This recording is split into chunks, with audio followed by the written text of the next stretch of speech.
बिस्मिल्लाहिर्रहमानिर्रहीम। शुरू अल्लाह के नाम से जो बड़ा मेहरबान नहायत रहम करने वाला है। अस्सलाम वालेकुम। आज है अनसुपरवाइज्ड मशीन लर्निंग के ऊपर बात करेंगे कि अनसुपरवाइज्ड लर्निंग है क्या। इससे प्रीवियस वीडियो में हमने सुपरवाइज्ड मशीन लर्निंग को ब्रीफली देखा था, जिसमें से सुपरवाइज्ड लर्निंग मिसाल के साथ समझी थी और उसका कहाँ कहाँ इतलाक़ है वो देखा था, और प्रोज एंड कॉन्स क्या क्या हैं और उनकी टाइप्स ज़रा ब्रीफली से डिस्कस की थी। तो अनसुपरवाइज की बात करते हैं कि अनसुपरवाइज मशीन लर्निंग की एक ऐसी टेक्निक है जिसमें सारफ को मॉडल को सुपरवाइज़ करने की ज़रूरत नहीं होती, जबकि प्रीवियस मॉडल सुपरवाइज में ज़रूरत होती है। इसके बरक्स ये मॉडल को पैटर्न्स और इंफॉर्मेशन को ख़ुद से दरियाफ़्त करने की इजाज़त देता है, जिनके बारे में इससे पहले से मालूम नहीं होता। इसे बुनियादी तौर पर बग़ैर अनवान के अनलेबल्ड डाटा के साथ इस्तेमाल किया जाता है। अनसुपरवाइज्ड लर्निंग में मशीन की तरबियत इन मालूमात का इस्तेमाल करते हुए की जाती है जिसकी ना तो पहले क्लासिफिकेशन की गई हो और ना ही इसे लेबल किया गया हो। अनसुपरवाइज्ड लर्निंग एल्गोरिदम्स को हदायत के बग़ैर इन मालूमात पर अमल करने की इजाज़त देती है। यहाँ मशीन का काम डाटा की किसी साबिका ट्रेनिंग के बग़ैर मुमासिलत नमूनों और इख्तिलाफ़ात के बुनियाद पर गैर तरतीब शुदा मालूमात की दर्जाबंदी करना है। अच्छा, सुपरवाइज्ड लर्निंग के बरअक्स अनसुपरवाइज्ड लर्निंग में मशीन को कोई उस्ताद या सुपरवाइज़र मुहैया नहीं किया जाता, जिसका मतलब ये है कि मशीन को कोई तरबियत नहीं दी जाती, लिहाजा मशीन ख़ुद ही अनलेबल्ड डाटा में पोशीदा स्ट्रक्चर को तलाश करने की पाबंद होती है। अब यहाँ पे मैं आप लोगों को इसकी थोड़ी सी एग्ज़ाम्पल के साथ ब्रीफ करने की कोशिश करता हूँ कि फ़र्ज़ करें कि मशीन को कुछ तस्वीरें दी गई हैं जिसमें कुत्ते और बिल्लियों दोनों की ऐसी तस्वीर मौजूद हैं जिन्हें इसने पहले कभी नहीं देखा। मशीन को कुत्ते और बिल्लियों की खसूसियात के बारे में कोई अंदाज़ा नहीं है, लिहाजा ये इनकी कुत्ते और बिल्लियों में दर्जाबंदी यानी कि क्लासिफिकेशन नहीं कर सकती, लेकिन ये इनकी सिमिलैरिटीज़, पैटर्न्स और इख्तिलाफ़ात के मुताबिक इनकी क्लासिफिकेशन कर सकती है। यानी ये इन तस्वीरों की आसानी से दो हिस्सों में क्लासिफिकेशन कर सकती है। पहला हिस्सा कुत्तों की तमाम तस्वीरों पर मुश्तमिल हो सकता है और दूसरे हिस्से में बिल्लियों की तमाम तस्वीरें हो सकती हैं। यहाँ मशीन ने पहले से मौजूद किसी ट्रेनिंग डाटा या मिसाल से कुछ नहीं सीखा, बल्कि इसने सिमिलैरिटीज़ यानी कि मुमासिलतों और मालूमात की बुनियाद पर इनकी क्लासिफिकेशन की है। सुपरवाइज्ड लर्निंग के मुकाबले में अनसुपरवाइज्ड लर्निंग एल्गोरिदम सार्फिन को प्रोसेसिंग के ज़्यादा पेचीदा मसाइल को हल करने की इजाज़त देते हैं। ताहम लर्निंग के दीगर तरीक़ों के मुकाबले में सुपरवाइज्ड लर्निंग ज़्यादा गैर मुतवक्की हो सकती है। अनसुपरवाइज्ड लर्निंग एल्गोरिदम्स में क्लस्टरिंग, एनोमली डिटेक्शन और न्यूरल नेटवर्क्स वगैरह शामिल हैं। ठीक है। अच्छा, अब इसकी ज़रा एक और मिसाल से दोबारा मैं आपको समझाने की कोशिश करता हूँ कि एक बच्चा अपनी ख़ानदानी बिल्ली को पहचानता और शनाख्त करता है। इनके घर एक मेहमान अपनी बिल्ली के साथ आता है और बच्चे के साथ खेलने की कोशिश करता है।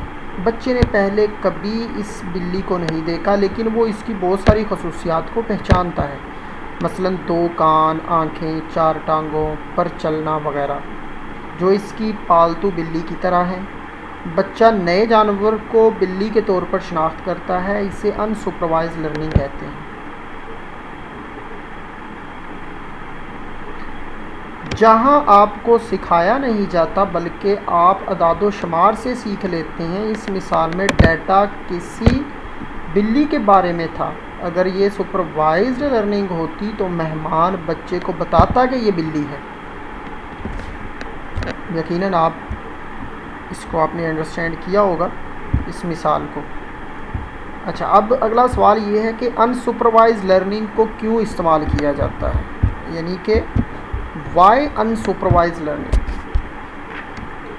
अभी ये आपका कुछ ही देर में ये क्लियर हो जाएगा कि अनसुपरवाइज लर्निंग को इस्तेमाल करने की बुनियादी वजूहात दर्ज झैल हैं कि अनसुपरवाइज मशीन लर्निंग को इस्तेमाल करके डेटा में मौजूद हर किस्म के नामालूम पैटर्न्स तलाश किए जा सकते हैं। अनसुपरवाइज्ड तरीक़ेकार यानी कि अनसुपरवाइज्ड मेथड आपको ऐसे फीचर्स तलाश करने में मदद करते हैं जो क्लासिफिकेशन के लिए मुफीद साबित हो सकते हैं। इसकी एप्लीकेशन रियल टाइम में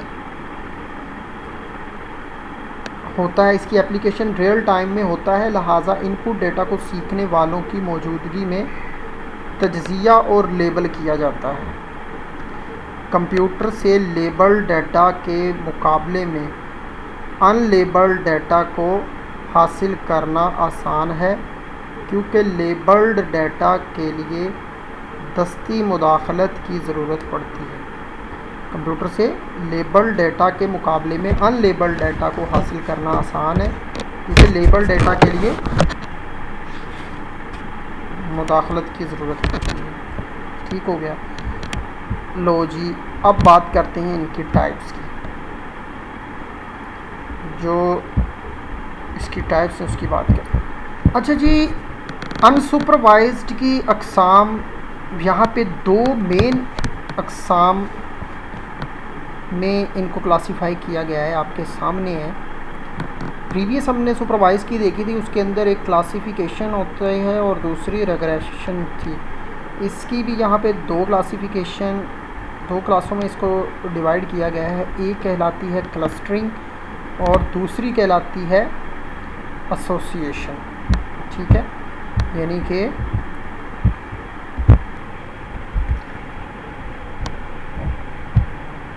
कि ए है हमारे पास क्लस्टरिंग एंड सेकंड हमारे पास क्या है, एसोसिएशन।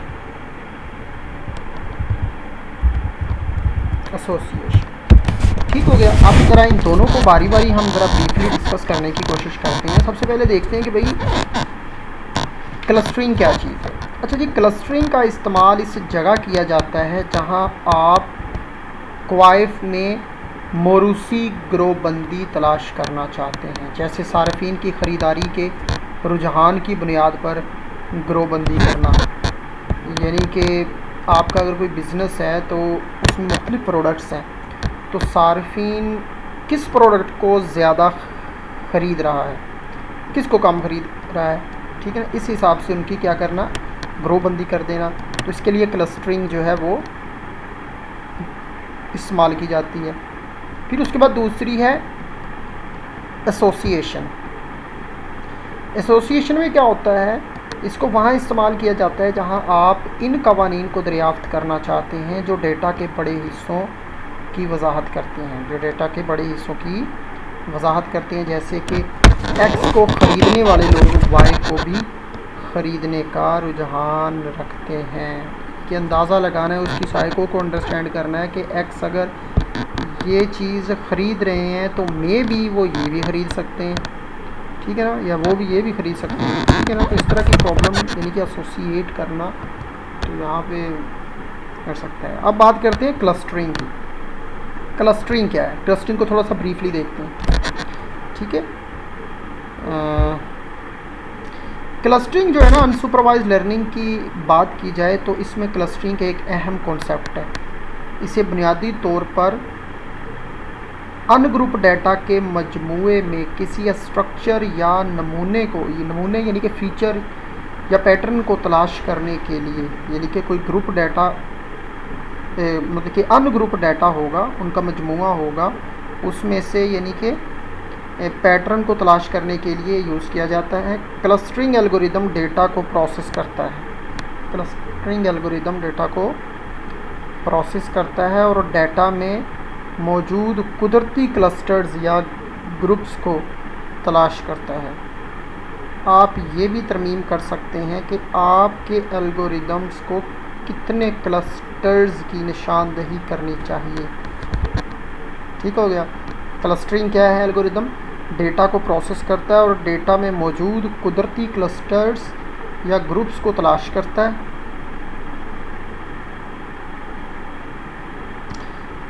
आप ये भी तरमीम कर सकते हैं कि आपके एल्गोरिदम को कितने क्लस्टर्स की निशानदही करनी चाहिए।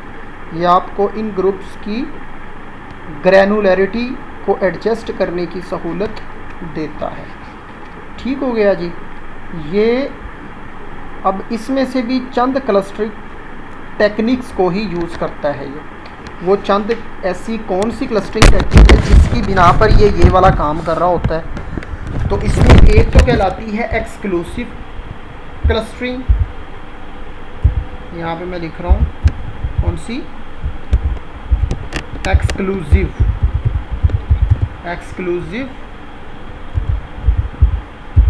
क्लस्टरिंग। अच्छा, एक्सक्लूसिव क्लस्टरिंग में होता क्या है वैसे? एक्सक्लूसिव क्लस्टरिंग जो है ना, इस तरीक़ाकार में डाटा की इस तरह क्लासिफिकेशन की जाती है कि एक डाटा का ताल्लुक सिर्फ एक क्लस्टर से हो सकता है।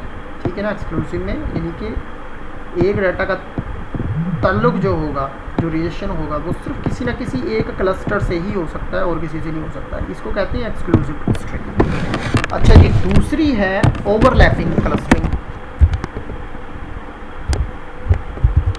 दूसरी है ओवरलैपिंग क्लस्टरिंग। अच्छा जी, ओवरलैपिंग क्लस्टरिंग जो होता है, ओवरलैपिंग क्लस्टरिंग इस तकनीक में फजी सेट्स, यानी कि आपने फजी लॉजिक्स का नाम सुना होगा, फजी सेट्स डेटा को क्लस्टर करने के लिए इस्तेमाल किया जाता है। हर पॉइंट मेंबरशिप के अलग दर्जे वाले दो या दो से ज़्यादा क्लस्टर से ताल्लुक़ रख सकता है। यहाँ डेटा एक मुनासिब रुकनीत की कदर से वाबस्ता होगा। ठीक है ना। यानी से सिंपली हम कह सकते हैं कि यहाँ पे दो या दो से ज़्यादा क्लस्टर से ताल्लुक़ रख सकता है। वहाँ पे क्या था? ताल्लुक़ सिर्फ एक क्लस्टर के साथ। ओवरलैपिंग में दो से ज़्यादा क्लस्टर हो सकते हैं। इसके बाद अगली जो क्लस्टरिंग आती है वो आती है ओवरलैपिंग क्लस्टरिंग। ओवरलैपिंग हो गया प्रोबेबिलिस्टिक क्लस्टरिंग। तीसरे नंबर पे कौन सी है? प्रोबेबिलिस्टिक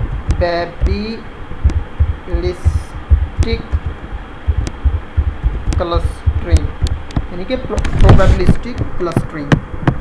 ठीक हो गया जी। यहाँ पे ही छोड़ दिया। ये कौन सी होती है? अच्छा जी, प्रोबेबिलिटी क्लस्टरिंग जो है, ये टेक्निक क्लस्टर्स बनाने के लिए प्रोबेबिलिटी डिस्ट्रीब्यूशन का इस्तेमाल करती है। प्रोबेबिलिटी के अंदर है ना स्टैटिस्टिक्स, अगर आपको थोड़ा बहुत उसकी हो ना हो तो उसमें जो है प्रोबेबिलिटी डिस्ट्रीब्यूशन का एक टॉपिक है, तो उसको इस्तेमाल करती है। मिसाल के तौर पर आदमी का जूता या ख़ातून का जूता, ख़ातून के दस्ताने, आदमी के दस्ताने, इनकी जूता और दस्ताने या मर्द और ख़वातीन दो ज़मरों में क्लस्टरिंग हो सकती है, यानी कि जूता और दस्ताने की और उधर से मर्द और ख़वातीन की। ठीक है ना। तो ये क्या है? दो क्लस्टर इसके बन गए। और देखिए इनकी इस तरह से क्या हो सकती है? क्लस्टरिंग जो है वो हो सकती है। ठीक है। तो ये जो मैंने आप लोगों को चीज़ें बताई हैं ना, ये इसकी क्या थी? ये क्लस्टर टेक्निक्स थी उनकी, नॉट टाइप, ये टेक्निक्स थी उनकी। एक्सक्लूसिव क्लस्टरिंग, ओवरलैपिंग क्लस्टरिंग और इसके अलावा प्रोबेबिलिस्टिक क्लस्टरिंग। अब ज़रा हम बात करेंगे क्लस्टरिंग की टाइप की। ठीक हो गया जी। क्लस्टरिंग की टाइप्स कौन कौन सी? यहाँ पे मैं लिख रहा हूँ types of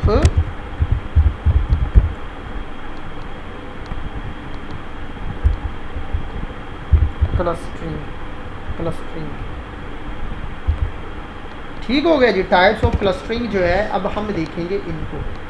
type of clustering जो है हमारे पास हायरार्किकल क्लस्टरिंग है। यहाँ पे मैं आपको भी बताता हूँ कौन कौन से टाइप्स हैं।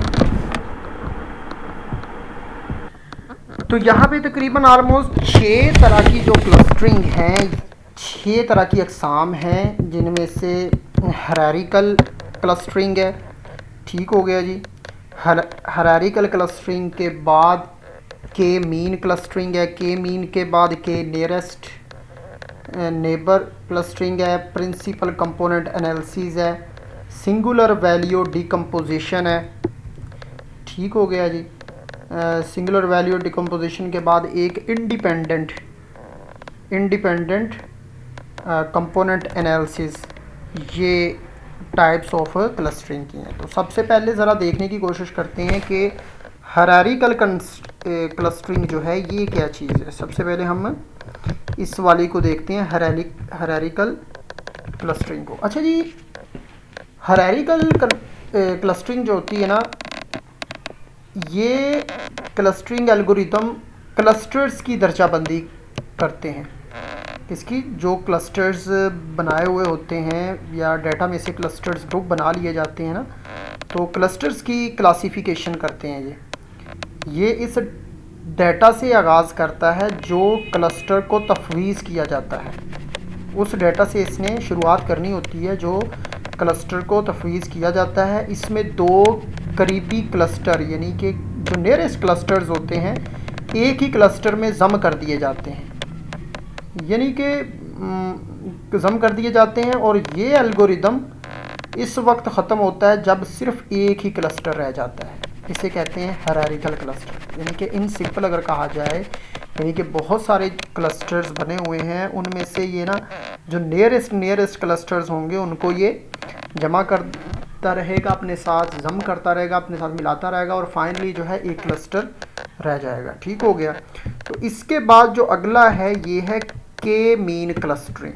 ठीक हो गया जी। के मीन क्लस्टरिंग, के मीन क्लस्टरिंग एल्गोरिदम जो है, जो किस्म है, एक तकरारी क्लस्टरिंग एल्गोरिदम है। ठीक है ना। के मीन जो हर तकरार के लिए आला कीमत तलाश करने में मदद करता है। लेकिन तकरार तो समझते हो ना आप। ये इब्तिदा में मतलूबा तादाद में क्लस्टर्स मुंतखब कर लेता है। क्लस्टरिंग के इस तरीक़ाकार में आपको के ग्रुप्स में डेटा पॉइंट्स को क्लस्टर करने की ज़रूरत होती है। के की बड़ी वैल्यू से मुराद ज़्यादा ग्रेनुलरिटी वाले ग्रुप्स हैं। इसी तरह के की छोटी कदर से मुराद कम ग्रेनुलरिटी वाले बड़े ग्रुप्स हैं। ठीक हो गया। एल्गोरिदम की आउटपुट लेबल्स के एक ग्रुप पर मुश्तमिल होती है। ये के ग्रुप्स में किसी एक को डेटा पॉइंट तफवीज़ करता है। के मेन क्लस्टरिंग में हर ग्रुप के लिए एक सेंट्रॉयड बनाया जाता है। सेंट्रॉयड क्लस्टर के कल्ब की तरह होता है, बिल्कुल दिल की तरह होता है। सेंट्रॉयड क्लस्टर कल्ब की तरह होता है जो इनके करीबी पॉइंट्स पर कब्जा करते हैं और इन्हें क्लस्टर में शामिल कर देते हैं। के मीन क्लस्टरिंग को मज़ीद 2 ज़ैली ग्रुप्स में, सब ग्रुप में तकसीम किया गया है।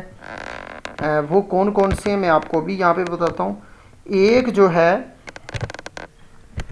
एक जो इसका सब ग्रुप है वो कहलाता है एग्लोमेरेटिव क्लस्टरिंग। एग्लोमेरेटिव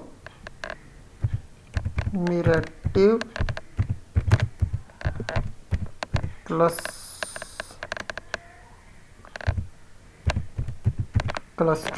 ठीक हो गया जी। और दूसरा जो है वो कहलाता है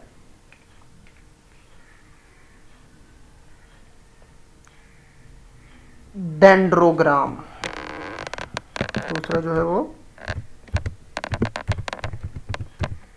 डेंड्रोग्राम। ठीक हो गया जी। अच्छा, अब हम सबसे पहले बात कर लेते हैं जी एग्लोमेरेटिव क्लस्टरिंग क्या चीज़ है। अच्छा जी, एग्लोमेरेटिव क्लस्टरिंग जो है के मीन क्लस्टरिंग की ये किस्म क्लस्टर्स की एक मुकर्ररा तादाद से आगाज़ करती है। ये तमाम डेटा को क्लस्टर्स में बराबर तादाद में तकसीम करती है। इस क्लस्टरिंग टेक्निक में हर डेटा को बतौर क्लस्टर तश्कील दिया जाता है। दो करीब तरीन क्लस्टर्स के माबैन आइटरेटिव यूनियंस, ठीक है ना, क्लस्टर्स की तादाद को कम करती है। ये तरीक़ाकार फासले की पैमाइश का इस्तेमाल करता है। जम होने वाले अमल के ज़रिए क्लस्टर्स की तादाद को हर एक तकरार में कम करता है। आखिर में एक बड़ा क्लस्टर रह जाता है जिसमें तमाम ऑब्जेक्ट्स शामिल होते हैं, ठीक है। और डेंड्रोग्राम क्लस्टरिंग में हर सतह एक मुमकिना क्लस्टर की नुमाइंदगी करती है, ठीक है ना। डेंड्रोग्राम की ऊंचाई दो जुड़े हुए क्लस्टर्स के माबैन मुमासलत की सतह को जाहिर करती है, ठीक हो गया। ये डेंड्रोग्राम था। और इसके बाद अगला जो है के नियरेस्ट नेबर जो है, ये इसका क्या किरदार है, ठीक है ना। ये एक टाइप है किसकी,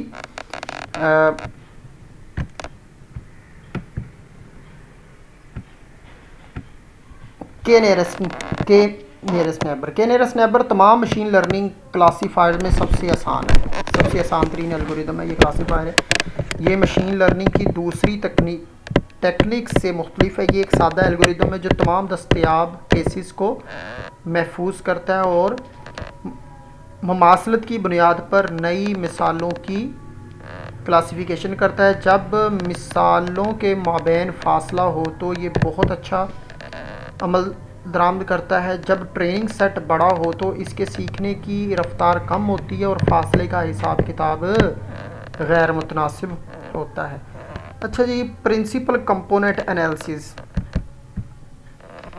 ठीक है, ये भी एक क्लस्टरिंग की ही कैटेगरी में आ जाता है। Principal component analysis machine learning के लिए अनसुपरवाइज एल्गोरिदम में से एक है और बुनियादी तौर पर खसूसियात को यानी कि फ़ीचर एलिमिनेशन करके या फ़ीचर एक्सट्रैक्शन के ज़रिए आपकी खसूसियात की जगह के तूलो अर्ज़ को कम करने के लिए इस्तेमाल किया जाता है। अगर आप आला हायर डायमेंशनल जगह चाहते हैं, आपको इस जगह के लिए एक बुनियाद और इस बुनियाद के सिर्फ 200 सबसे अहम स्कोर्स को मुंतखब करने की ज़रूरत होती है। इस बुनियाद को प्रिंसिपल जुज़ के तौर पर जाना जाता है। आप जो सबसेट तश्कील देते हैं वो एक नई जगह होती है जो कि असल जगह के मुकाबले में छोटी होती है। ये मुमकिना हद तक डेटा की ज़्यादा से ज़्यादा पेचीदगी को बरकरार रखता है। ये एक्सप्लोरेटरी डेटा एनालिसिस के तजज़िये और प्रिडिक्शन करने वाले मॉडल्स बनाने के लिए टूल के तौर पर भी इस्तेमाल होता है। डेटा को नॉर्मलाइज करने के लिए प्रिंसिपल कंपोनेंट एनालिसिस दर्ज झैल में मदद कर सकता है। यानी कि अगर आपने इमेज प्रोसेसिंग करनी हो, मूवी रिकमेंडेशन सिस्टम आपने निज़ाम इस तरह का बनाना हो, कैलकुलेटिंग डेटा कोवेरिएंस मैट्रिक्स अगर आपने उसका हिसाब किताब लगाना हो, या आपने जो है परफॉर्म एगन वैल्यू को मैट्रिक्स एजन वैल्यूज़ की डीकम्पोजिशन को सरंजाम देना हो, decomposition of covariance matrix perform eigen value, ठीक है ना। या आपने optimize power allocation in multiple communication channels में आपने करनी हो, ठीक है ना। यानी कि मुतअद्दिद मवासलाती चैनल्स में बिजली की फराहमी को अगर बेहतर बनाना हो तो उसके लिए PCA जो है one of the best choice of unsupervised approach, ठीक हो गया। PCA का एक्चुअली जो मकसद है ना, डेटा सेट से फालतूपन को कम करना और दुरुस्तगी पर समझौता किए बगैर इसे आसान बनाना है। इसे आम तौर पर इमेज प्रोसेसिंग और रिस्क मैनेजमेंट के शोबों में ज़्यादा इस्तेमाल किया जाता है, ठीक हो गया जी। अच्छा जी, ये मैंने आपको कुछ बता दिए हैं यहाँ पे, क्या अपना क्लस्टरिंग टाइप जो थी ना, वो यहाँ पे मैंने आप लोगों को बताई है, बाकी इंशाल्लाह हम मज़ीद नेक्स्ट करेंगे। अब थोड़ा सा हम एसोसिएशन के ऊपर बात कर लेते हैं कि एसोसिएशन में क्या होता है। ठीक है, थोड़ा सा इस वाली टाइप जो है इस टाइप को पढ़ लेते हैं। एसोसिएशन में, एसोसिएशन के कवानीन आपको बड़े डेटाबेस के अंदर डेटा ऑब्जेक्ट्स के दरमियान ताल्लुक़ रिलेशनशिप कायम करने की इजाज़त देते हैं। ये अनसुपरवाइज्ड टेक्निक बड़े डेटाबेस में वेरिएबल्स के मबैन रिलेशनशिप को तलाश करने में मदद देती है। मिसाल के तौर पर वो लोग जो नया घर ख़रीदते हैं वो ज़्यादातर नया फर्नीचर भी ख़रीदते हैं। ठीक है ना, ये क्या हो गई, एक एसोसिएशन हो गई। ठीक है जी, तो इस तरह के जो काम है ये इसके लिए कौन सा मतलब कि बेस्ट रहता है, ये हमारा ये बेस्ट एसोसिएशन बेस्ट रहती है। इसके बाद एक तीसरी जो किस्म है वो है डाइमेंशनलिटी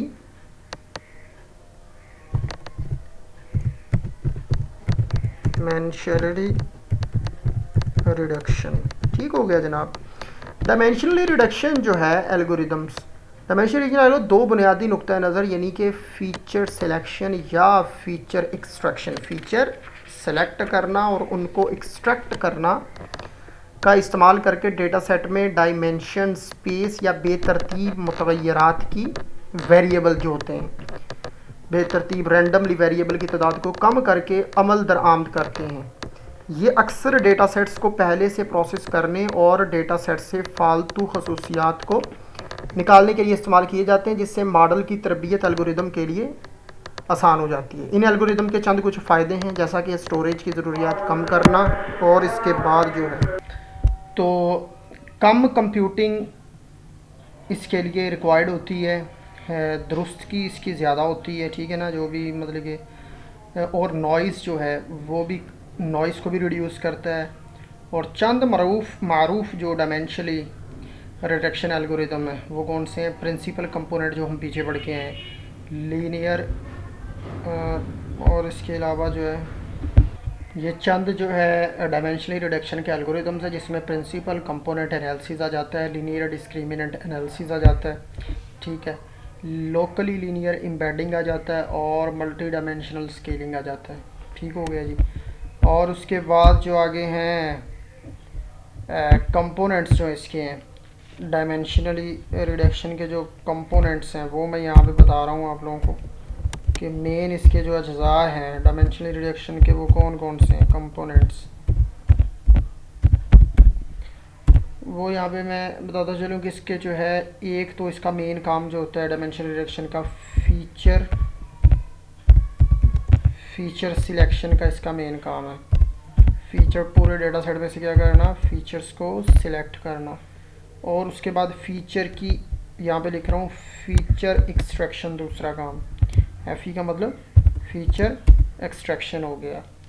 फिर उसके बाद फीचर सिलेक्शन को पहले समझ लेते हैं कि फ़ीचर सिलेक्शन क्या चीज़ है। फ़ीचर सिलेक्शन में इसमें एक छोटा सबसेट हासिल करने के लिए वेरिएबल या फीचर्स के असल सेट का सबसेट तलाश करने की कोशिश करते हैं जो प्रॉब्लम को सॉल्व करने के लिए यूज़ हो सकते हैं। इसमें आमतौर पर 3 तरीके शामिल होते हैं, 3 मेथड्स हैं इसमें। ठीक है ना, फीचर सिलेक्शन में 3 किस्म के मेथड्स जो हैं वो किए जाते हैं यूज़। वो मेथड्स कौन कौन से हैं भाई, एक तो इसमें फ़िल्टर किया जाता है, फ़िल्टरिंग की जाती है। ठीक हो गया जी, फ़िल्टर। और उसके बाद जो है रैपर किया जाता है, सही है, रैपर किया जाता है। रैपर के बाद जो है उन्हें फिर एम्बेड किया जाता है, एम्बेडेड किया जाता है। ठीक हो गया जी, एम्बेडेड किया जाता है। अब उसके बाद आ जाती है फीचर एक्सट्रैक्शन। फीचर सिलेक्शन हो गया, फीचर सिलेक्शन के बाद अगली जो है फीचर एक्सट्रैक्शन। फीचर एक्सट्रैक्शन में जो मेन काम होता है कि आला जहती जगह में मौजूद डेटा को छोटा करके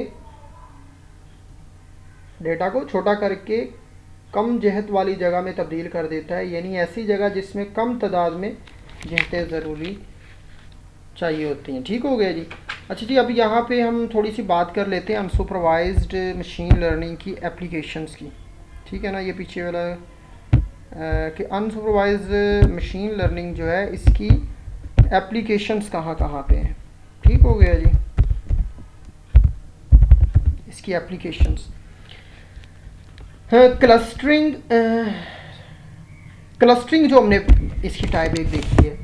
क्लस्टरिंग खुदकार तरीके से डेटा सेट को ममासलतों की बुनियाद पर ग्रुप्स में तकसीम करती है। ठीक हो गया जी। दूसरा उसका जो काम है कि एनॉमली डिटेक्शन से डेटा सेट में गैर मामूली डेटा पॉइंट्स की दरियाफ्त की जा सकती है। इससे जाली लेन देन का पता, इससे क्या होता है, जाली लेन देन का पता लगाने के लिए इस्तेमाल किया जा सकता है। एसोसिएशन माइनिंग इन आइटम्स के सेट्स की निशानदही करती है जो अक्सर आपके डेटा सेट में वकूफ़ पज़ीर होते हैं।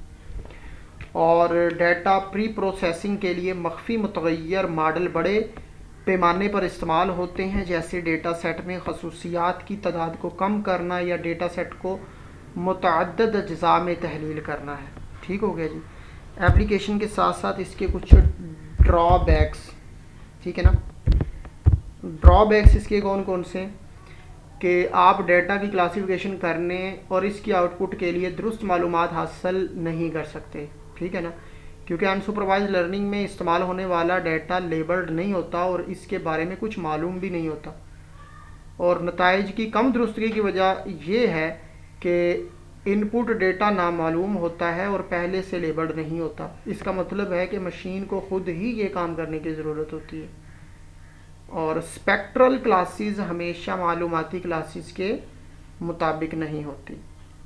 सारिफ को क्लासिफिकेशन की पैरवी करने वाली क्लासेस की तशरीह और लेबल करने की ज़रूरत होती है। क्लासेस की स्पेक्ट्रल खसूसियात वक्त के साथ साथ तब्दील हो सकती है, लिहाजा एक तस्वीर से दूसरी तस्वीर में जाते हुए एक ही किस्म की मालूमात दस्तयाब नहीं हो सकती। ठीक हो गया जी। ये था भाई इसके ड्रॉबैक्स अनसुपरवाइज्ड मशीन लर्निंग के। ठीक हो गया जी। तो आई होप सो कि आपको कुछ ना कुछ तो इसकी अंडरस्टैंडिंग जो है वो बिल्डअप हुई होगी। अब थोड़ा सा यहाँ पे मैं डिफरेंस यहाँ पे एलेबोरेट कर दूँ, किसमें थोड़ा सा देख लेते हैं। अनसुपरवाइज्ड का और यानी कि सुपरवाइज्ड वर्सेस अनसुपरवाइज्ड का हम डिफरेंस देख लेते हैं। ठीक है, पैरामीटर्स 3 है, इनपुट डेटा, कंप्यूटेशनल कम्प्लेक्सिटी और इनकी दुरुस्तगी, एक्यूरेसी के एतबार से इनमें डिफरेंस कर लेते हैं। सबसे पहले इनपुट डेटा के एतबार से देखते हैं। सुपरवाइज्ड मशीन लर्निंग टेक्निक जो है ना, एल्गोरिदम्स की लेबल डेटा को इस्तेमाल करके ट्रेनिंग की जाती है। ठीक है ना, यानी कि लेबल डेटा इस्तेमाल होता है, जबकि अनसुपरवाइज्ड में एल्गोरिदम्स को अनलेबल डेटा पर इस्तेमाल किया जाता है। ठीक है, कंप्यूटेशनल कॉम्प्लेक्सिटी अब इसमें कैसे है। सुपरवाइज्ड लर्निंग आसान तरीक़ाकार है, जबकि अनसुपरवाइज्ड लर्निंग कंप्यूटेशनली पेचीदा है, यानी कि कॉम्प्लेक्स है। एक्यूरेसी की बात अगर की जाए तो इंतहाई दुरुस्त और काबिल एतबार तरीक़ाकार है सुपरवाइज्ड मशीन लर्निंग, जबकि अनसुपरवाइज्ड जो है ये कम इसमें दुरुस्तगी और काबिल एतबार तरीक़ाकार है। ठीक है ना, तो ये था जो है आज की इस वीडियो में कुछ चीज़ें जो हम डिस्कस की हैं हमने। ठीक है, तो इसे आप गौर से पढ़ें और कोशिश करें कि जो भी इसका सुने उसके आप नोट्स बनाते जाएं। ठीक है, इससे आपको जो है काफ़ी ज़्यादा ये नोट्स में पढ़ने के आपको काफ़ी फ़ायदा हो जाएगा। So thank you so much. अस्सलाम वालेकुम रहमतुल्लाहि व बरकातहू।